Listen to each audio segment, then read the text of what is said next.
Superman, a beacon of hope, one of the greatest mythologies of all time, a symbol of all that is right and pure, saviour of the human race, someone that people can look up to, one of the greatest and most influential fictional characters of all time, our protector, someone who can inspire us all to be the best that we can be, a kind alien who was sent to Earth from the doomed planet Krypton, whom once on Earth demonstrated powers and capabilities far beyond those of mortal humans. A superhero who decided to use his powers for good in order to protect his adopted world. A hero who has fought many battles in the name of humanity and justice, with many victories fought along the way, along with many losses and sacrifices. Ever since the arrival of Superman, the world has never really been quite the same. Not only did Superman give birth to the modern superhero in pop culture, but he also started a new phenomenon in modern entertainment. He deepened our love for comic books along with fantastic stories and adventures that far exceed the boundaries of the imagination. Superman in his long career has now had many different adaptations and interpretations, whether it be comic multiverses, movies, books, TV shows, video games, and even musicals. This great heroic character has transcended the boundaries of being a short-lived interest and has managed to move, adapt, and evolve with the times, where Superman is just as important now as he was in the 2000s, the 90s, 80s, 70s, 60s, 50s, and 40s. But where did this phenomenon start? What was it exactly that brought Superman into the world? Well, the answer is the first issue of Action Comics, which came out lifetimes ago in 1938. No doubt, little did people know at the time that this strange comic book, featuring a great and powerful man in a blue suit and red cape, lifting a car over his head demonstrating tremendous power, was the start of a new craze in our culture, and that the world was never going to be the same again. So join with me as we look into what is without a doubt the greatest and most important comic book in history, as we look at the birth of Superman, and check out Action Comics #1.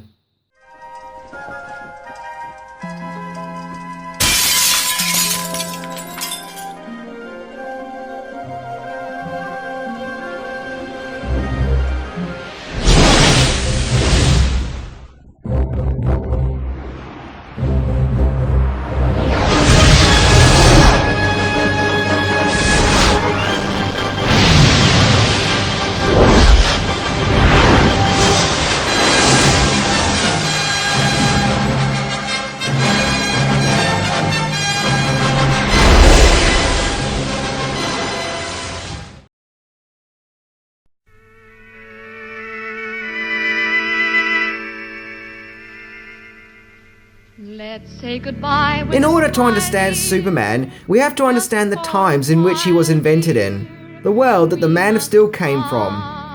America in the late 1930s, a time when the country was in great turmoil, a time of the devastation that was known as the Great Depression, a severe and exhausting depression which saw North America and Europe in financial turmoil, where the life and riches seen in the 1920s disappeared into economic slums due to a major fall in stock prices. A time of great despair and poverty.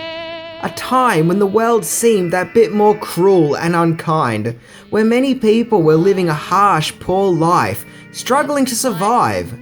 So indeed, in such chaotic times, it would seem that many people in the world needed a saviour, someone for them to look up to and help them forget about their problems, someone to inspire them to fill their imaginations with wonder. Enter DC Comics. Founded by former military officer and pulp writer Malcolm Wheeler Nicholson in 1934, under the title of National Allied Publishing, released the first ever comic book, New Fun Comics. Now, comic strips has pre-existed New Fun Comics, but they were mainly seen in small strips in newspapers. No.1 was a new kind of magazine, fully dedicated to these comic strips, comprised of many mainly comical stories. And after No.1, the company started publishing other comics, such as Fun Comics, New Comics, New Adventure Comics, and Detective Comics, of which took this new comic book format into a less juvenile and more serious place, where it was demonstrated that comic books can also be the subject of action-packed adventure stories, featuring heroes such as Federal Agent Cyril Sanders, aka Speed, freelance police investigator Slam Bradley, and the Crimson Avenger.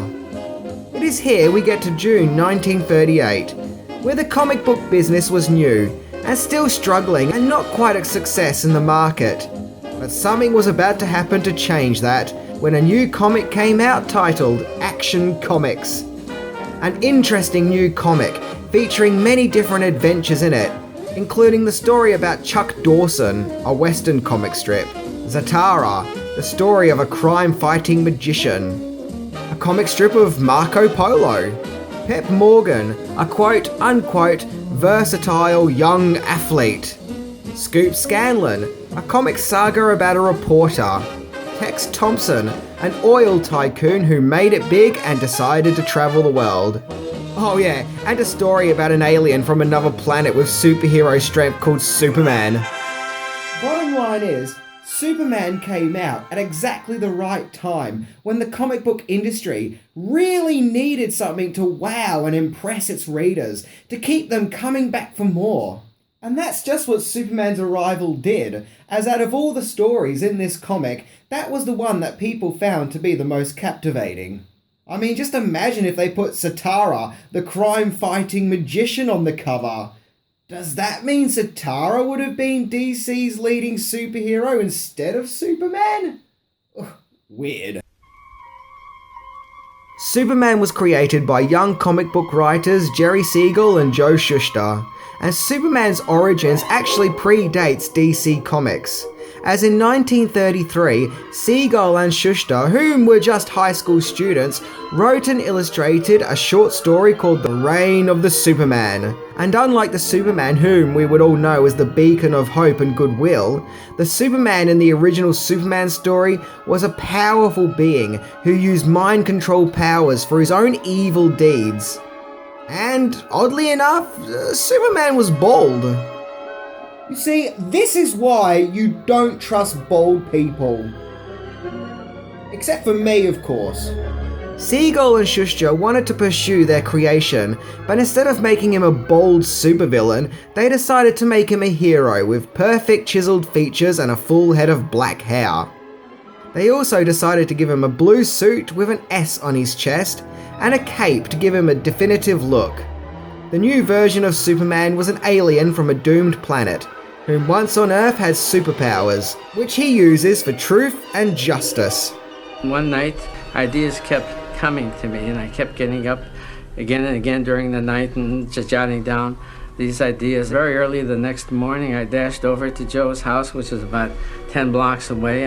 I showed him the script of Superman, the entirely new concept in which there would be a meek, mild-mannered reporter, Clark Kent, Lois Lane, who scorned him, but who flipped over Superman, not knowing that Superman and Clark Kent were one and the same person. Now, although history has proven that Shuster and Siegel had lightning in a bottle with their creation, sadly not many other publishing companies knew it at the time, as they frequently pitched their Superman idea to magazines only to get rejected. The two struggling artists were working tough to make ends meet, when finally in 1938, DC had shown interest in the character and wanted to use Superman as one of their stories in their new Action Comics magazine. Siegel and Shuster sold Superman to DC for a measly $130. Something that has put a huge cloud of controversy over the Superman mythos, as ever since Siegel and Shuster's creation got published, Superman went on to become a huge financial breadwinner for DC Comics throughout the years, with Siegel and Shuster not seeing any of the fame or fortune that their creation brought with it, leading to a bitter dispute between the Superman creators and DC Comics, which saw various lawsuits throughout the years, of which the two artists were trying to get what they felt they were entitled to. In fact, this feud and ill feeling still went on all the way into 1978, when Superman the movie was in production, when Siegel and Shuster were informed they wouldn't be paid any royalties off the success of the movie. Something that apparently angered them both, with Siegel publicly condemning the movie. DC then caved in and decided to pay Siegel and Shuster $20,000 a year until their deaths, but the ill feeling still lived with them. Shuster died in 1992, and Siegel followed in 1996, with both men spending most of their lives fighting for their creation and never being fully rewarded for it. It's a shame, because the mythos of Superman is such a wonderful thing.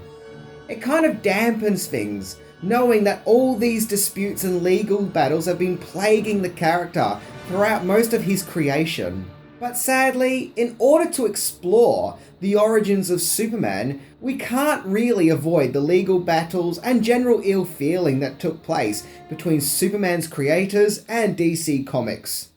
So, was DC wrong, and should they have shared some of their income with Siegel and Shuster?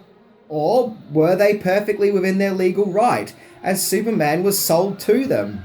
Well, I'll leave that up to you to decide. All I'm going to say on the matter is when I think about Superman, I choose to think about the wonder and positivity of the character, rather than the negativity that took place behind the scenes. So with that said, let's now actually look into Superman's very first adventure. I love the cover, by the way. It's funny, because Superman would become a symbol of hope and goodwill, but if this cover is anything to go by, he looks like the bringer of terror and destruction, as we see Superman showing this green car who's boss, by smashing it into a rock, while onlookers flee, no doubt in fear for their lives. I mean, look at this guy. He's so traumatized, he just can't seem to process what's going on here. Despite the comic book consisting of 64 pages, the Superman adventure itself only lasted 13 pages, due to the comic book being full of other heroic adventures. And very much of the Superman mythos explained here is the same as it is now, in that it explains that Superman is from a doomed alien world whom was sent to Earth in a small rocket and raised by an Earth family whom were astonished by his superpowers, and of course Superman's alter ego that is reporter Clark Kent. Heck, even the Superman font here is the same.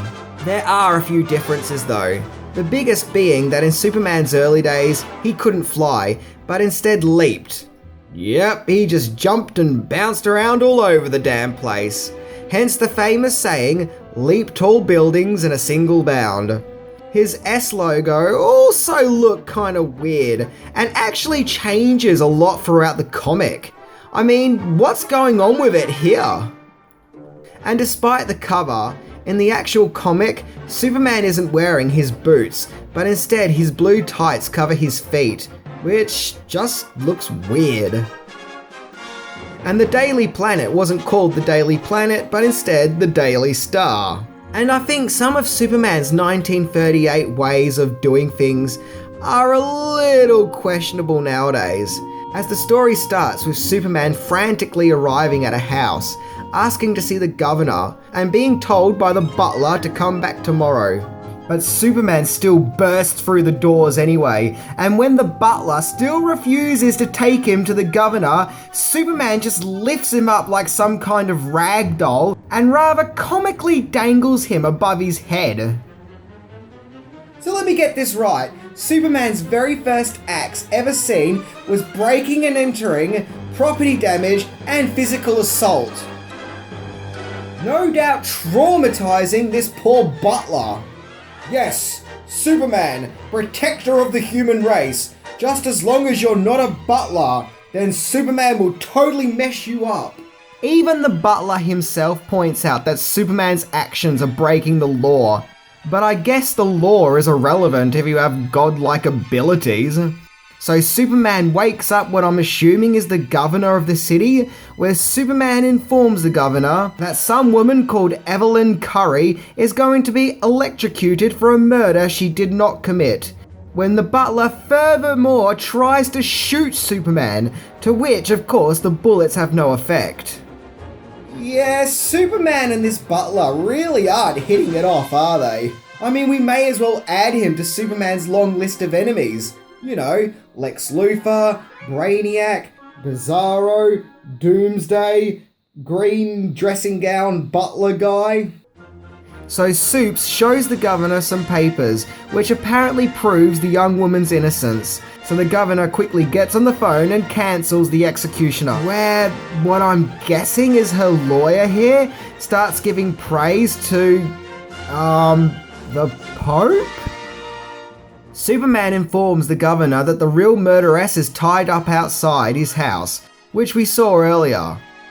Then later at the Daily Daily Star, we see the chief, who isn't addressed as Perry White, tell Clark Kent that he wants him to find out all he can about the supposed Superman, whom is apparently roaming around the town and beating up butlers. Clark then gets wind of a wife-beating incident taking place, where Superman turns up and proceeds to beat the living crap out of the wife-beater, and throws him for a wall, which is pretty cool. The Thug tries to stab Superman, where Superman tells him, "You are gonna get a lesson you'll never forget," where Superman...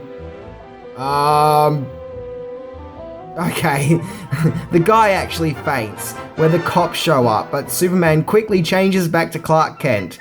And then out of nowhere, we see Clark ask Lois Lane out on a date. Where we cut to Lois and Clark's date, where they are dancing. Some goon decides he wants a piece of Lois Lane. He tries to cut in, but Clark plays the coward. Lois bitch slaps the goon. The goon then bitch slaps Clark, which is hilarious. And then Lois takes off, and the goon, who we find out is called Butch Matson, decides he doesn't like being rejected by women, so he decides to kidnap Lois. Boy, that escalated quickly. I mean, that really got out of hand fast.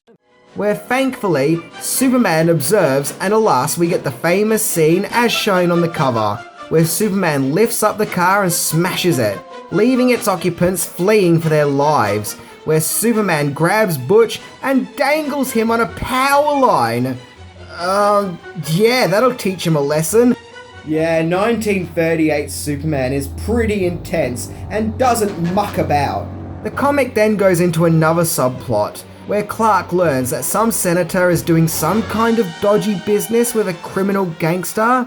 So Superman shows up and does what he does best in 1938, terrorize his enemies by putting the fear of death into them with his super abilities. This time he dangles the gangster while walking on power lines. Superman torments the gangster about jumping off the building, and despite the fact that the goon literally begs Superman not to jump, he still does anyway. And the last panel declares, "And so begins the startling adventures of the most sensational comic strip character of all time, Superman." And oddly enough, this panel was right. This was the start of the most sensational comic character, as Superman has kept going on strong ever since. So that was Superman's first adventure, and it's not a great story, but I guess it's a start. It's about establishing Superman and his alter ego Clark Kent, and it must have done something right in 1938, as Superman really took off from there. Despite the fact that Superman was born into tough times with the Great Depression, the times only got worse from there, as World War II shortly followed. But despite even more real-life turmoil, Superman still continued to be a glimmer of hope to inspire us, and to take us away from the stresses of the real world, and still continues to, even to this day. 2 years after Action Comics 1, Detective Comics 27th showcased the next biggest superhero, the Batman. And from then on, the superhero fad kicked in, and is still going to this day, and right now, it's probably stronger than ever, as superheroes have now become mainstream recently. and we all owe this massive, huge phenomenon to this one comic book, which without a doubt is the most important comic book of all time. In fact, so important, if you were to have an original print of this comic, it could fetch up to $2 million.